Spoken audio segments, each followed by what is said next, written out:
Hello,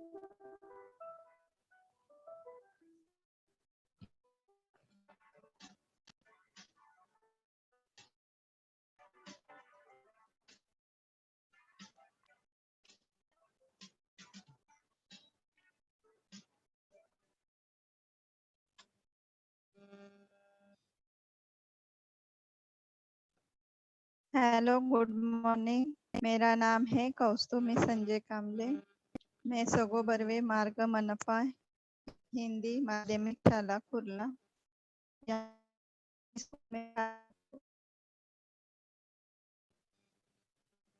तो बच्चों, आज हम लोग 9 का नगरीकरण ये लेसन देखेंगे, ज्योग्राफी विषय का। तो नगरीकरण इस लेसन के बारे में आप लोगों ने लास्ट लेक्चर में पढ़ा है। तो अभी थोड़ा सा मैं बता देती हूँ कि नगरीकरण यानी क्या। तो कृषि भारत का प्रमुख व्यवसाय है, यानी हमारा देश जो है वो कृषि प्रधान है। परंतु अभी वर्तमान समय में भिन्न भिन्न यानी अलग अलग उद्योग धंधों ने ग्रामीण क्षेत्रों में शुरुआत की है, यानी अलग अलग उद्योग धंधों की शुरुआत की गई है। लेकिन इसके कारण क्या हो गया है, अलग अलग व्यवसाय उद्योग धंधे चालू होने के कारण ग्रामीण यानी गांव का रूप बदल गया है। यानी पहले का गांव जो था देखने को हमको जो मिलता है वैसा गांव अभी नहीं है, बल्कि उसमें काफी बदलाव दिखाई दे रहे हैं। अभी आप लोगों को ये भी पता है कि पहले गांव में घर जो थे वो कैसे थे, यानी मिट्टी के पत्थरों से ऐसे बने हुए। लेकिन अभी क्या है, सभी जगह पे यानी सीमेंट का उपयोग करके, ईंटों का उपयोग करके गांव यानी घर को बनाया गया है, और वो भी बहुत ऊंची ऊंची बिल्डिंग्स भी दिखाई देती है गांव में, जैसे कि पहले ऐसा नहीं था। गांव का विकास होने के साथ साथ वहाँ कई व्यवसाय भी विकसित हो चुके हैं, यानी अलग अलग व्यवसायों का भी वहाँ पे निर्माण हो चुका है, सिर्फ यानी उद्योग धंधों के कारण। तो गांव में यानी जो भी चेंजेस हो गए हैं, यानी नगरीकरण जो निर्माण हो गया है, तो उसके कुछ परिणाम भी हमको देखने को मिलते हैं। तो काफी यानी नगरीकरण के कारण उस प्रदेश में काफी बदलाव दिखाई देता है, बड़े पैमाने पर परिवर्तन होता है। और पहले कैसे था, भूमि का उपयोग यानी गांव में भूमि का उपयोग जो था वो सिर्फ कृषि कार्य के लिए उपयोग में लाई जाती थी। लेकिन अभी वहां पे क्या किया जाता है, वो यानी गांव की जो भूमि है उसका उपयोग अभी कृषि कार्य के लिए न करते हुए वहां पे घरों का निर्माण यानी निवास के लिए और साथ में कारखानों की स्थापना करने के लिए वहां की भूमि का उपयोग किया जाता है। तो अभी ये नगरीकरण के यानी कारण जो है वो हम लोग देखने वाले हैं। तो नगरीकरण के कारण क्या है, पहला तो है औद्योगिकरण। औद्योगिकरण यानी क्या, जहाँ पे कारखानों का निर्माण होता है यानी कारखाने, तो उसको औद्योगिकरण कहते हैं। तो ये औद्योगिकरण के कारण भी क्या होता है, काफी बदलाव दिखाई देता है। औद्योगिकरण के कारण यानी उस प्रदेश का तीव्र गति से विकास होता है, यानी जलद गति से विकास होता है। साथ में वहाँ पे लोगों को रोजगार की उपलब्धता होती है, यानी रोजगारों में वृद्धि होने के कारण वहाँ पे लोग बड़ी मात्रा में रहने के लिए आते हैं, और वहाँ की बेरोजगारी जो है वो कम होने लगती है। उसके साथ साथ यहाँ पे यानी औद्योगिकरण से देश के विकास में गति भी आ जाती है। तो यहाँ पे हम लोग औद्योगिकरण के बारे में देख चुके। अभी हम लोग व्यापार तकनीकी ज्ञान और व्यापार, यातायात और संदेश वहन, इसके बारे में हम लोग देखने वाले हैं। ठीक है, तो पहला है व्यापार। तो व्यापार में देखो, हम लोगों ने लास्ट लेसन में भी पढ़ा था, व्यापार लेसन एक अलग ही टॉपिक था, तो उसमें भी व्यापार के बारे में पढ़ा था, और इसमें भी हमको व्यापार एक अलग सा टॉपिक दिया गया है। तो व्यापार यानी क्या, जैसे कि पहले भी आप लोगों को बताया था, यानी वस्तु की मांग करना, और जो विक्रेता रहता है उस वस्तु को बेचता है, यानी लेन देन जो होता है उसको व्यापार कहते हैं। तो यहाँ पे देखो, वस्तुओं की मांग पूर्ण करने के लिए वस्तुओं का उत्पादन किया जाता है, यानी ग्राहक जब वस्तु की मांग करता है तब उस वस्तु का निर्माण किया जाता है या उत्पादन किया जाता है। उत्पादक वस्तुओं की आपूर्ति करते हैं, अर्थात थोक व्यापारियों को बेचते हैं। यानी उत्पादक जो रहते हैं वो वस्तुओं का निर्माण करते हैं और फिर उसको थोक व्यापारियों को बेचा जाता है। इस प्रकार वस्तुओं की आवश्यकताएं पूर्ण करने के लिए वस्तुओं का क्रय विक्रय किया जाता है। यानी वस्तुओं की यानी ग्राहक को वस्तुओं की आवश्यकता रहती है, तो ये आवश्यकता पूर्ण करने के लिए वस्तु का क्रय विक्रय यानी लेन देन किया जाता है। हम वस्तुओं को क्रय करने वाले ग्राहक होते हैं। यानी क्रय यानी क्या, मांग।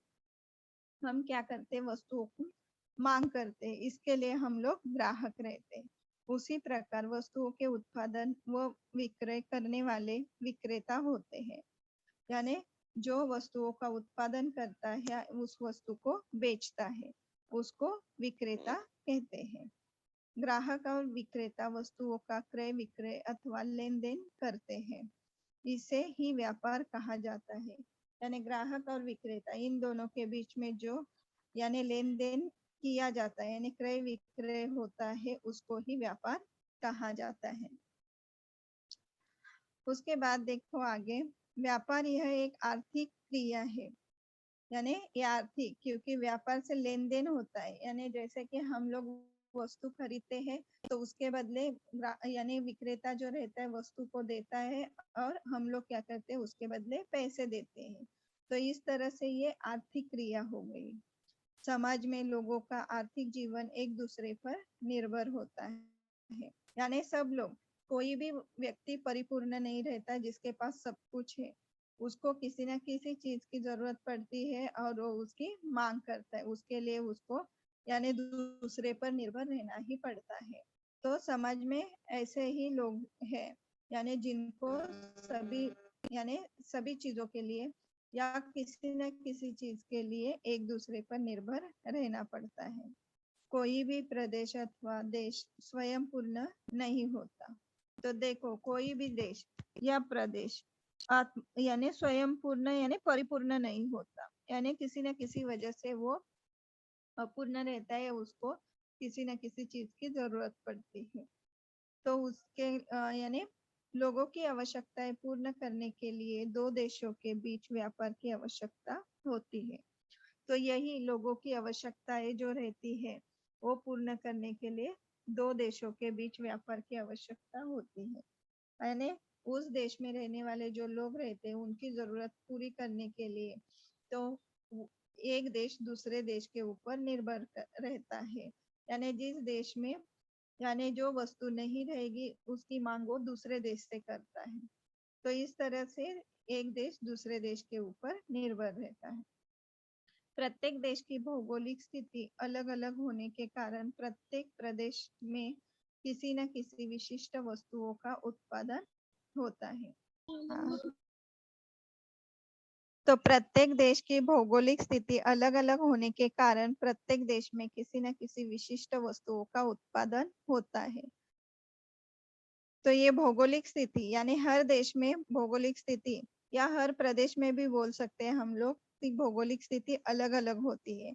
इसके कारण वस्तुओं का यानी किसी न किसी वस्तु का विशिष्ट उत्पादन होता है।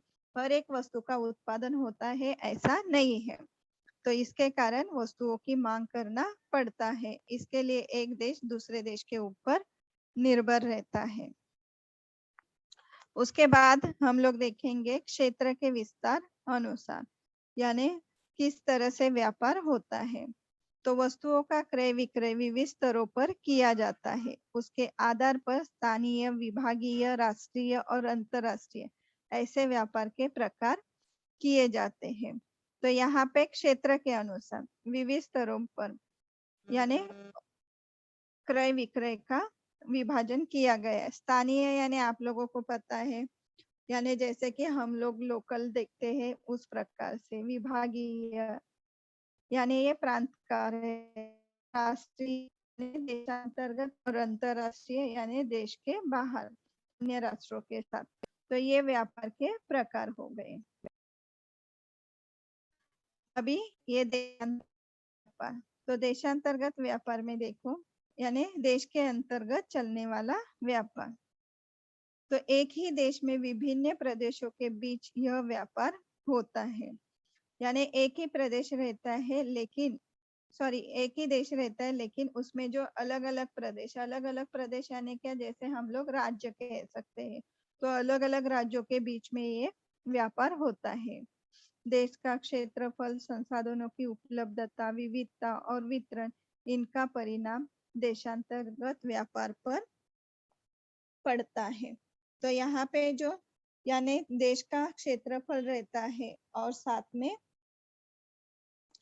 संसाधनों की उपलब्धता, विविधता और वितरण, तो इसका परिणाम यहाँ पे देशांतर्गत व्यापार पर पड़ता हुआ दिखाई देता है। क्योंकि देखो, जैसे कि क्षेत्रफल उस देश का बहुत बड़ा रहेगा और संसाधनों की उपलब्धता भी वहां पे कम रहेगी। क्षेत्रफल ज्यादा है, वहां की लोक संख्या ज्यादा है और संसाधन अगर कम है तो उसका परिणाम यानी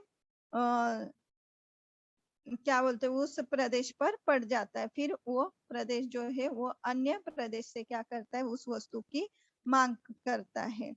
तो ये देशांतर्गत व्यापार पर इसका परिणाम दिखाई देता है। उसके बाद जनसंख्या का प्रमाण, यातायात तथा संचार के साधनों की सुविधा, लोगों का रहन सहन, विपणन व्यवस्था, इनका भी परिणाम देशांतर्गत व्यापार पर पड़ता है। जैसे कि यहाँ पे जनसंख्या का प्रमाण मैंने अभी बताया था, लोक संख्या। तो ये लोक संख्या जो है वो बहुत ही महत्वपूर्ण होती है। तो इसके कारण भी क्या हो जाता है, यानी ये परिणाम दिखाई देता है व्यापार पर पड़ने वाला। उसके बाद यातायात तथा संचार साधनों की सुविधा, यानी यातायात यानी वस्तु को लाने के लिए या एक स्थान से दूसरे स्थान पर पहुंचाने के लिए यानी कौन से यातायात साधन का उपयोग किया जाता है, ये भी महत्वपूर्ण होता है। उसके बाद संचार साधनों की सुविधा, इसका भी विचार किया जाता है। और वहां के लोगों का रहन सहन, ये भी महत्वपूर्ण रहता है। उसके बाद विपणन व्यवस्था, यानी वस्तु को किस तरह से प्रस्तुत किया गया है, तो इन सभी का परिणाम जो है वो देशांतर्गत व्यापार पर होता है। उसके बाद देख सकते हैं, भारत में भौगोलिक घटकों की विविधता और अत्यधिक जनसंख्या के कारण बड़ी मात्रा में अंतर्गत व्यापार होता है। यहाँ पे यानी भारत में भौगोलिक घटकों की विविधता, यानी भारत ये देश कैसा है, बहुत ही क्षेत्रफल की दृष्टि से बहुत बड़ा है और यहाँ पे भौगोलिक घटकों में भी विविधता दिखाई देती है और साथ में लोगों में भी विविधता दिखाई देती है। यानी सबका कल्चर जो है वो अलग अलग है। तो इसके कारण अत्यधिक जनसंख्या के कारण बड़ी मात्रा में अंतर्गत व्यापार होता है। तो अंतर्गत व्यापार का विकास देश के विकास पर निर्भर होता है। तो देखिए यहाँ पे जो भी अंतर्गत व्यापार रहता है, जितना ज्यादा होगा उतना देश का विकास होता है और आर्थिक विकास अधिक होगा तो व्यापार भी अधिक होता है। यानी जितना आर्थिक विकास होगा, जैसे कि लेन देन का यानी जो ग्राहक और विक्रेता जो है उनके बीच में जितना यानी लेन देन होगा, यानी ये जो व्यापार होगा तो उतना अधिक जो है वो आर्थिक विकास देश का होता है। आर्थिक विकास और अंतर्गत व्यापार में धनात्मक संबंध होता है। तो यहाँ पे आर्थिक विकास और देशांतर्गत विकास, इसमें धनात्मक संबंध होता है। उसके बाद देख सकते हैं अंतरराष्ट्रीय व्यापार। अभी अंतरराष्ट्रीय व्यापार, तो यहाँ पे क्या बताया है कि एक देश दूसरे देश के बीच होने वाले वस्तुओं व सेवाओं का विनिमय अंतरराष्ट्रीय व्यापार कहलाता है।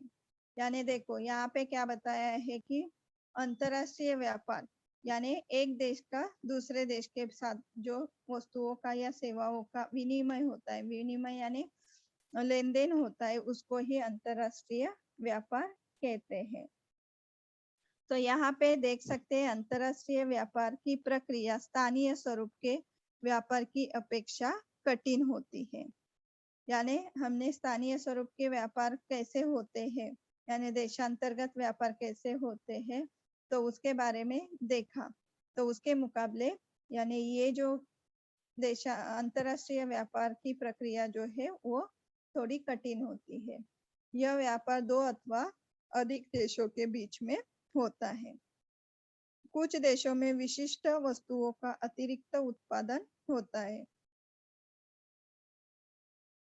करने वाले देशों में भेजा जाता है। इससे ही अंतरराष्ट्रीय व्यापार का प्रारंभ होता है। तो यहाँ पे आप देख सकते हो कि यानी एक देश या दो देशों के बीच में, यानी दो देशों के बीच में या दो से अधिक देशों के बीच में ये व्यापार किया जाता है। या और यहाँ पे क्या बताया है, वह उत्पादन मांग करने वाले देशों में भेजा जाता है। यानी जिस देश से वस्तुओं की मांग की गई है वहां पे उस वस्तु को भेजा जाता है, यानी जो उत्पादन किया गया है वस्तु का वहां पे भेजा जाता है। इससे ही अंतरराष्ट्रीय व्यापार को प्रारंभ हुआ है। तो यहाँ पे आप ये भी देख सकते हो कि यानी इस व्यापार में देशों की अर्थव्यवस्था और साथ में बाजार केंद्र, कानून, न्याय व्यवस्था, मुद्रा, भाषा, इन सभी घटकों का भी इस पर प्रभाव पड़ता हुआ दिखाई देता है। साथ में देशों के बीच के आपसी राजनीतिक संबंधों में भी अंतरराष्ट्रीय व्यापार पर प्रभाव पड़ता है। यानी जो देश का हमारा राजनीतिक संबंध है उसका भी प्रभाव जो है वो हमको अंतरराष्ट्रीय व्यापार पर पड़ता हुआ दिखाई देता है। और कभी कभी क्या होता है, व्यापार की प्रक्रिया में आने वाले रुकावटों के कारण भी देशों के बीच में ही आपसी समझौतों पर यानी विपरीत प्रभाव पड़ता हुआ दिखाई देता है। अंतरराष्ट्रीय व्यापार जब दो देशों के बीच होता है तो उसे द्विपक्षीय व्यापार कहते हैं। यहाँ पे दो देशों के बीच में होने वाले व्यापार को द्विपक्षीय व्यापार कहा जाता है। और जब अंतरराष्ट्रीय व्यापार दो से अधिक देशों के बीच में होता है तो उस व्यापार को बहुपक्षीय व्यापार कहा जाता है। तो यहाँ पे देख सकते हैं कि यानी इस तरह से दो देशों के बीच में होने वाले व्यापार को द्विपक्षीय व्यापार कहते हैं। और अंतरराष्ट्रीय दूसरा है यानी दो से अधिक देशों के साथ होने वाले व्यापार को यानी बहुपक्षीय व्यापार कहते हैं। साथ में भिन्न यानी अलग अलग आर्थिक स्तर वाले देशों के बीच में होने वाले व्यापार प्रक्रिया को सरल तथा न्यायपूर्ण बनाने के उद्देश्य से भी कुछ अंतरराष्ट्रीय यानी संगठन बनाए गए हैं। उसके बारे में हम लोगों ने लास्ट लेसन में देखा था, यानी आर्थिक संगठनों के बारे में देख सकते हैं।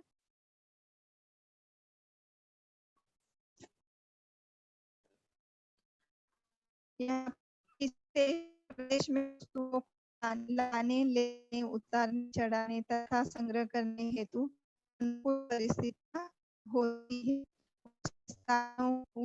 ऐसे स्थान व्यापार तथा उससे संबंधित अन्य सेवाओं की होती है, बैंक, सहकारी संस्थाएं, गोदाम, शीतगृह आदि।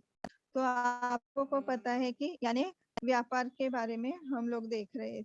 तो व्यापार में यानी जैसे कि एक स्थान से दूसरे स्थान पर वस्तु को ले जाने के लिए अथवा उतारने चढ़ाने के लिए या वस्तु को संग्रह करने के लिए, यानी ऐसी उस जगह पर परिस्थिति निर्माण करके रखनी रहती है कि वहां पे यानी वो सभी काम जो है वो अच्छे से हो सकते हैं। तो उसके लिए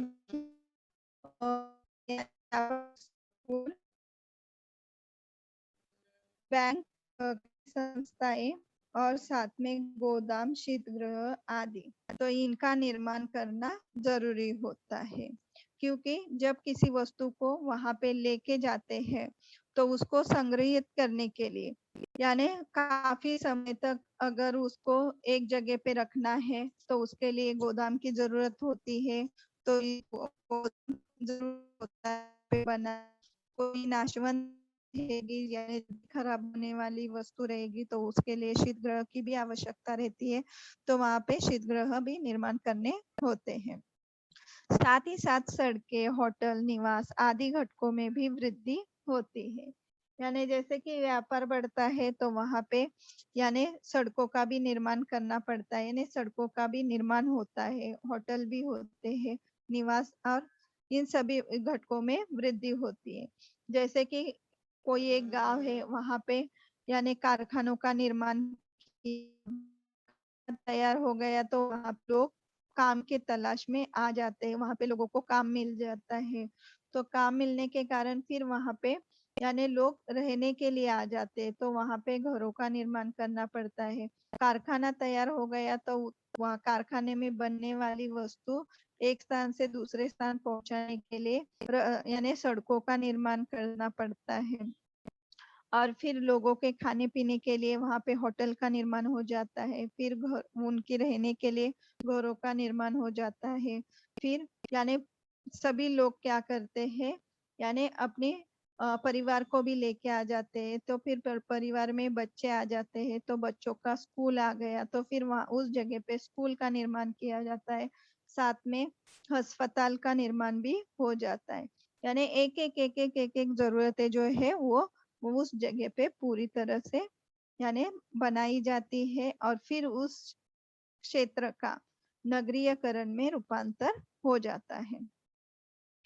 फिर उसके बाद देखो, जैसे भारत में नागपुर शहर देश के केंद्र स्थान में है, यह शहर व्यापार की दृष्टि से सुविधाजनक होने से नगरीयकरण में वृद्धि होने लगी है। तो यहाँ पे भारत में यानी भारत में नागपुर यानी महाराष्ट्र में है, तो ये यानी शहर जो है वो देश के केंद्र के स्थान पर होने के कारण यहाँ पे व्यापार की दृष्टि से यानी ये जगह जो है वो सुविधाजनक है। तो इसके कारण इस क्षेत्र में नागपुर इस यानी शहर का जो है वो क्या हो गया है, नगरीयकरण में वृद्धि हुई दिखाई देती है। फिर उसके बाद है प्रौद्योगिकरण और प्रौद्योगिकरण और तकनीकी में विविध क्षेत्रों में प्रौद्योगिकरण और तकनीकी के अनेक लाभ दिखाई देते हैं। तो यहाँ पे तकनीकी में और प्रौद्योगिकरण में यानी अलग अलग क्षेत्रों में कई लाभ दिखाई देते हैं। नगरीयकरण के लिए ये दोनों घटक सहायक होते हैं। तो यहाँ पे ये बहुत ही महत्वपूर्ण है, जहाँ पे नगरीयकरण होता है तो वहाँ पे ये प्रौद्योगिकरण और तकनीकी ये दोनों घटक जो है उसके लिए सहायक होते हैं। पिछले कुछ दशकों में कृषि में आधुनिक तकनीकें उपयोग में वृद्धि हुई है, तकनीकी बढ़ गई है। अभी यहाँ पे कुछ दशकों में यानी कृषि में आधुनिक तकनीक के उपयोग में वृद्धि हो गई है। यानी पहले कृषि कार्य जो है वो ज्यादातर यानी जो अपने औजार जो रहते हैं यानी लकड़ी के, तो उससे ही यानी कृषि कार्य किया जाता था। लेकिन अभी इसमें क्या हो गया है, वर्तमान समय में यानी काफी इसमें बदलाव दिखाई देता है। जैसे कि यंत्रों की सहायता से कृषि कार्य किया जाता है, तो उसकी वजह से क्या हो गया है, यानी कम समय लग रहा है, काम जो है वो यानी ज्यादा लोगों की जरूरत नहीं होती है, काम जल्दी से खत्म हो जाता है। और इसके कारण बेरोजगारों की संख्या बढ़ गई है, क्योंकि गांव में काम न होने के कारण लोग जो है वो अधिक मात्रा में शहरों की तरफ काम के लिए आ रहे हैं। तो इस तरह से यानी प्रौद्योगिकी और तकनीकी कारण यहाँ पे कृषि कार्य में वृद्धि यानी आधुनिकता में वृद्धि दिखाई देती है। ग्रामीण भागों में कृषि अब बड़े पैमाने पर यंत्रों की सहायता से की जाने लगी है। तो यहाँ पे अभी बताया था कि कृषि कार्य जो है वो ज्यादातर यंत्रों के सहायता से ही की जा रही है, इसलिए खेती पद्धति में मनुष्य बल कम हो गया है। यानी यहाँ पे मनुष्य कम मात्रा में यानी काम करते हैं, ज्यादातर मशीनों से यानी यंत्रों के द्वारा ही कृषि कार्य किया जाता है, जिस कारण कृषि मजदूर काम धंधे के लिए शहरों की ओर स्थलांतरित हुआ है। यानी गांव में काम न होने के कारण, क्योंकि यंत्रों की सहायता से ही सभी कार्य कृषि के हो रहे हैं, तो वहां पे लोगों को काम नहीं मिल रहे हैं, यानी बेरोजगारी बढ़ गई है। इसके कारण यानी सभी कृषि मजदूर जो है वो काम धंधे की तलाश में शहरों की तरफ आ रहे हैं, यानी यहाँ पे स्थलांतरित हो रहे हैं। परिणामतः नगरीय जनसंख्या में वृद्धि हो रही है, और इसका परिणाम क्या दिखाई दे रहा है, यानी नगरीय जनसंख्या बढ़ रही है।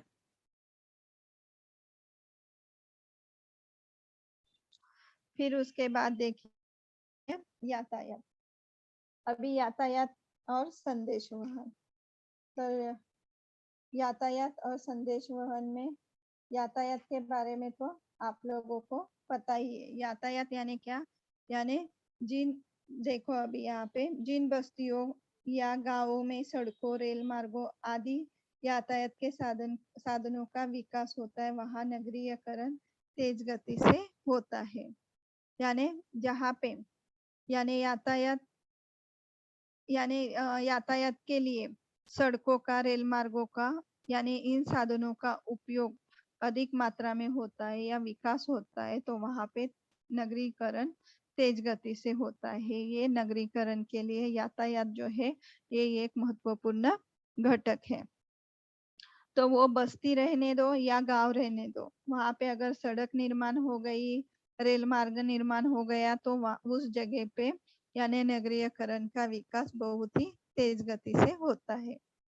तो यहाँ पे यातायात और वस्तुओं के परिवहन के लिए विभिन्न मार्गों और साधनों के उपलब्ध होने के कारण हम इन विकल्पों के बारे में देख सकते हैं। उसमें यानी सड़क, रेल मार्ग, जल मार्ग, हवाई मार्ग, नल मार्ग, यानी ये सभी मार्ग जो है जिसका यातायात के लिए उपयोग किया जाता है, जो कि आप लोगों को पता है। सड़क मार्ग पता है, रेल मार्ग पता है, जल मार्ग, हवाई मार्ग और नल मार्ग। तो ये सभी मार्ग जो है वो यातायात के लिए उपयोग में लाए जाते हैं। फिर उसके बाद यहाँ पे बताया है कि जैसे कोंकण रेल विकास की वजह से इन मार्ग पर स्थित सावर्डे यानी जिला रत्नागिरी जैसे गांव का नगरीयकरण होने लगा है। तो यहाँ पे देख सकते हैं, उदाहरण के लिए उन्होंने बताया है कि कोंकण रेल विकास यानी ये जो है वो यानी किस वजह से, यानी सावर्डे जिला रत्नागिरी इस गांव का नगरीयकरण जो है वो कोंकण रेल विकास की वजह से हो गया है। यानी ये गांव जो था वो पूरी तरह से पहले ऐसे गांव ही था, लेकिन फिर बाद में इसका नगरीयकरण हो गया, वो कोंकण रेल के विकास के कारण। यहाँ पे इस सावर्डे इस गांव का नगरीयकरण में रूपांतर हो गया। इसी प्रकार महत्वपूर्ण रेल मार्ग भुसावल में जुड़ने से भुसावल जिला जलगांव का विकास भी तीव्र गति से हो गया है। यानी ये भुसावल ये जो है वो जिला जलगांव में आ जाता है। तो यहाँ पे भी रेल मार्ग के कारण इस भी यानी इस भुसावल का भी यानी विकास जो है यानी नगरीयकरण जो है वो बहुत ही तीव्र गति से हुआ है। तो यातायात ये क्या है, एक मूलभूत सुविधा है, यानी हम लोगों को वो जरूरी होती है। यातायात व्यवस्था में सुधार होने पर प्रदेश में माल और यात्रियों की गतिविधि बढ़ जाती है। तो देखो यहाँ पे लोग यानी गतिविधियां जो है वो बढ़ जाती है, इसमें यात्रियों की भी पहले यानी एक ही यातायात साधन से यानी परिवहन नहीं कर सकते, बल्कि अलग अलग यातायात साधनों से भी परिवहन किया जा सकता है। तो इसमें यानी वृद्धि होती है, उद्योग धंधों और बाजार केंद्रों का विकास होता है, साथ में आर्थिक विकास को भी यानी तेजी या गति मिलती है, और इस तरह से यानी देशांतर्गत उत्पादन में भी वृद्धि हो जाती है।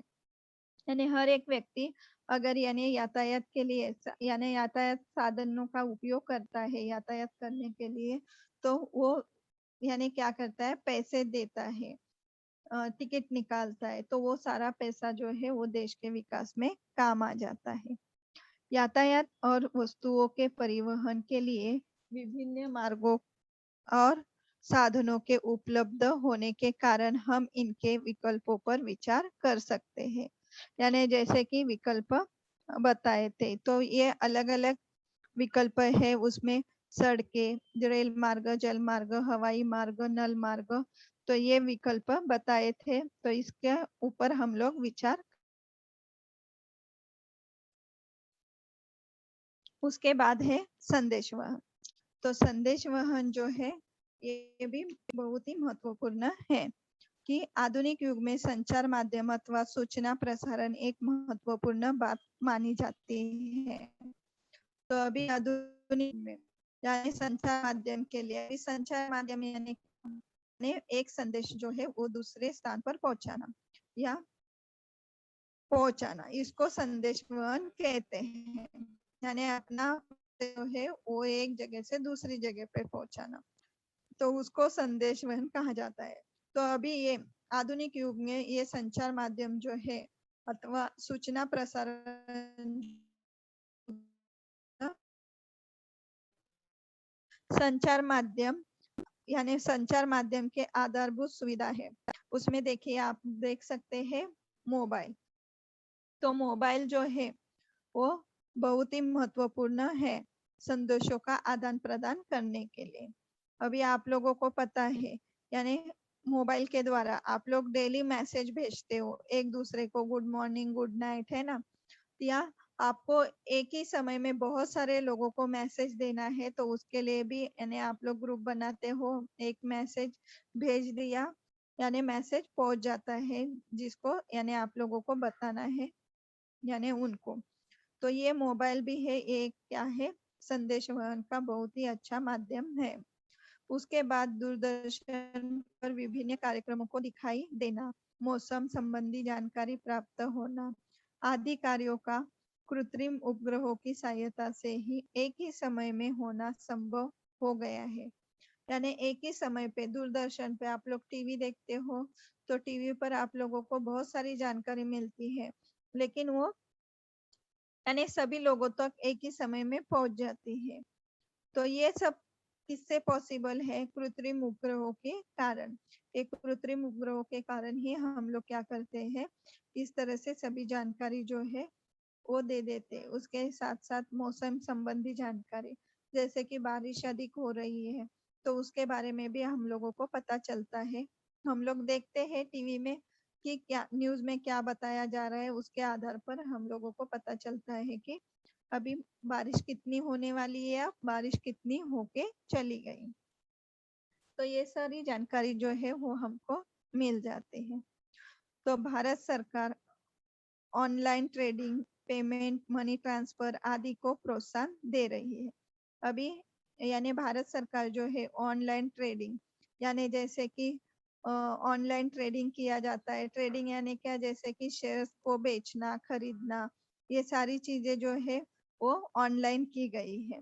उसके साथ पेमेंट, पेमेंट का भी आप लोगों को पता है, यानी हम लोग पेमेंट कर सकते हैं। जैसे कि आप लोग ऑनलाइन शॉपिंग करते हो, तो ऑनलाइन शॉपिंग किया तो अभी आप लोगों को यानी पैसे देने हैं, तो आप लोग यानी मोबाइल से भी आप लोग क्या कर सकते हो, पेमेंट कर सकते हो। अभी आप लोगों को पता है यानी गूगल पे आया है, फोन पे आया है, तो इस तरह से यानी ये ऐप के माध्यम से आप लोग क्या करते हो, पेमेंट कर देते हो। साथ में मनी ट्रांसफर, मनी ट्रांसफर ये भी क्या है, बैंक का ऐप रहता है। आप लोगों को पता है अभी हर एक बैंक ने अपना अपना ऐप बनाया है। उस ऐप में आप लोग अपना रजिस्ट्रेशन करके यानी आप जिसको आप लोगों को पैसे भेजने हैं वो मोबाइल टू मोबाइल आप लोग भेज सकते हो, यानी डायरेक्ट आपके मोबाइल से आप लोग ट्रांसफर करोगे तो यानी आपके अकाउंट से कट होके दूसरे के अकाउंट में जाता है। तो इन सारी चीजों के लिए अभी भारत सरकार ने क्या किया है, प्रोत्साहन दिया है। इस कार्य के लिए मोबाइल पर उपयोग में लाए जा सकने वाले विभिन्न ऐप्स भी विकसित किए गए हैं।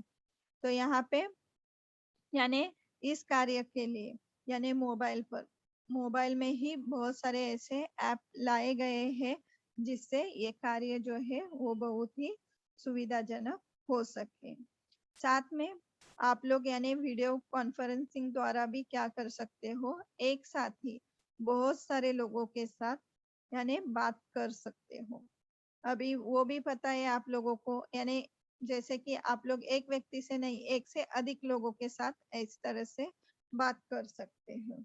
लेकिन ये संचार यानी संदेश वहन जो है तो उसके यानी कुछ हानियां भी है।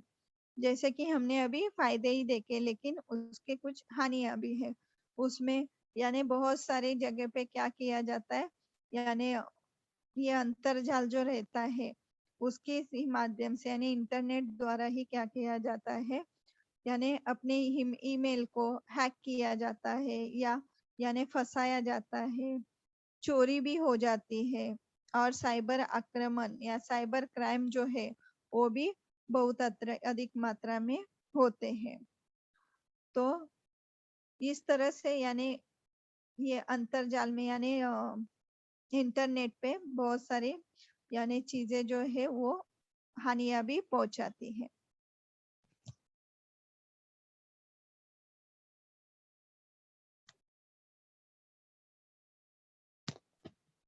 हेलो।